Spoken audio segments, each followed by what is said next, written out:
In episode 8, Jen comes home to find a drunk Judy, and right before Judy confronts Jen about making out with Ben, they're both confronted by Charlie, who wants to know why they had Steve's car. And on the fly, they make up a lie about how Steve gave them the car after he screwed over Jen on that bad real estate deal. He then asks how it got burned, and she says, well, it wouldn't start, and I left it there, and you know people, they just light cars on fire. But no, he doesn't know that, because that's not really a thing. So Charlie says, well, let's do the right thing. Let's go to the cops about this. But she says, well, I can't, because if I go to the cops, I'm going to have to tell them how you were driving without a license, and you'll never get your license. And now Charlie feels a sense of guilt and starts apologizing, but they say, don't worry about it. And as soon as they get rid of Charlie, drunk Judy asks, why is it okay for you to make out with Ben, but I can't be with Michelle? That's pretty hypocritical. And Jen reassures her that it was a mistake, and when Ben comes over tomorrow, she's going to tell him that it was a mistake and that she can't work with him anymore. I'm just kind of over this. And Judy's not. Judy says, what, we're never supposed to be happy because of what we did? And at that moment, Jen kind of sees the hypocrisy of the situation and says, look, if you want to be with Michelle, go be with Michelle. Just don't get leaky with the information with her. You still can't tell anybody what happened. So with the okay from Jen, Judy heads over to Michelle's house. No word if she was drinking and driving, but they end up making up and spending the night together.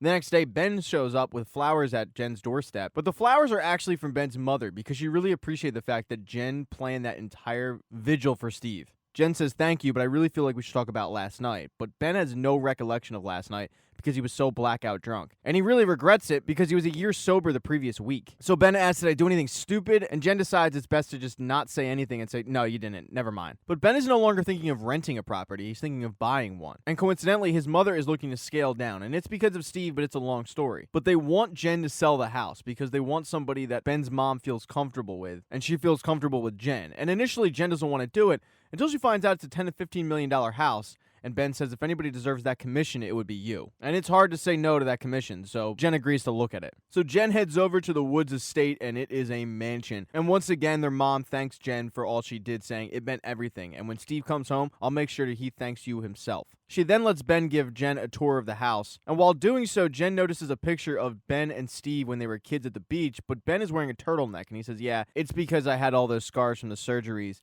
and I was just really self-conscious being around girls that they wouldn't get it. But Jen, who also has scars from her mastectomy, says, I think scars are a good thing because it shows that you went through something traumatic and you came out on the other side. Afterwards, Jen goes and picks up Charlie and lets him know that business is going so well that she thinks she can get him a car. But when they get home, somebody has spray painted I know what you did on their garage door. Jen tells Charlie to get inside and then heads over to Karen's place to look at the security camera footage. But Karen doesn't answer. It's her husband.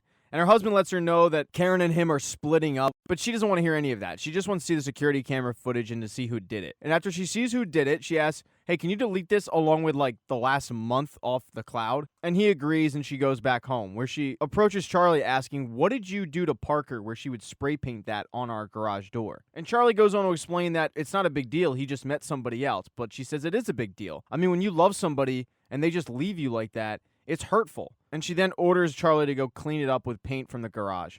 Judy, meanwhile, headed off to work where she went to Flo's room, but Flo isn't there and something clearly happened. And she finds out that she's in the intensive care unit. So Judy sneaks in and sees Michelle leaving her mom's room. And Michelle is happy to see her and a bit surprised, and that's the exact opposite reaction from Detective Perez, who is also there. She once again, in front of Judy, mind you, reiterates to Michelle that she shouldn't be seeing her because she's a riptide. But since both of them don't get the reference, she says, let me make it easy for you. The best case scenario is she's an unstable accused stalker who Detective Perez has personally arrested for destruction of property. Now, the worst case scenario is she's involved in an active investigation where her ex-fiancé has gone missing and is probably dead. And Detective Perez just doesn't want Michelle to end up another victim. But this is a lot to take in for Michelle, who is dealing with her mother being in intensive care, and she just walks away saying, I can't deal with this right now. And Judy and Detective Perez go their separate ways in the hospital. And while walking around the hospital, Judy sees the NICU with all the newborn babies, and a woman's walking out who was a cuddler, and basically her job is just to cuddle the newborns. And Judy loves that idea of a job, and the woman says, yeah, I get out of it more than the babies do. The woman even suggests that Judy become one, and she says, you can do that? She says, yeah, you just have to interview, and they have to do a background check to weed out the criminals. But Judy probably wouldn't pass a background check. When she returns, Detective Perez is sitting down crying, and Judy asks if there's any news on Flo. And Detective Perez reluctantly lets her know that she's on life support and it's not looking good. And Detective Perez is really broken up about this and crying a lot because Detective Perez lost her mother at an early age,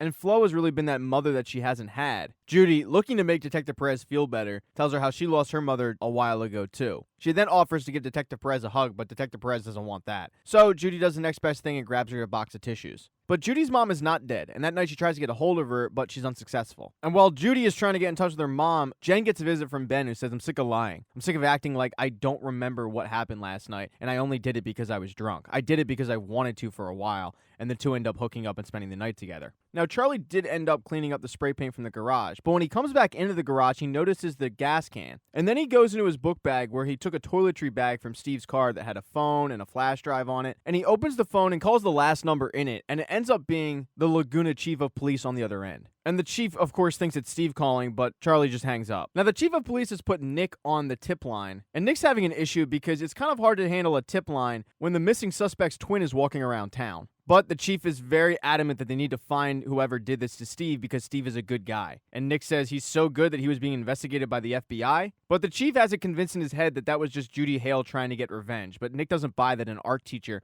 was trying to get revenge on her ex-fiancé. He thinks it has more to do with the fact that Steve was wrapped up with the Greek mafia. And the chief just acts like Nick is going crazy again. But that night, Nick gets a phone call from the tip line, and it's Parker, who has some very interesting information that she thinks that Nick should see. Thanks so much for checking out this recap. If you don't see the next video there, don't worry. It'll be up in a day or two or as quickly as I can get to it. Please consider subscribing to this channel. It would really help me out. And then like the video if you liked it and hit thumbs down if you don't.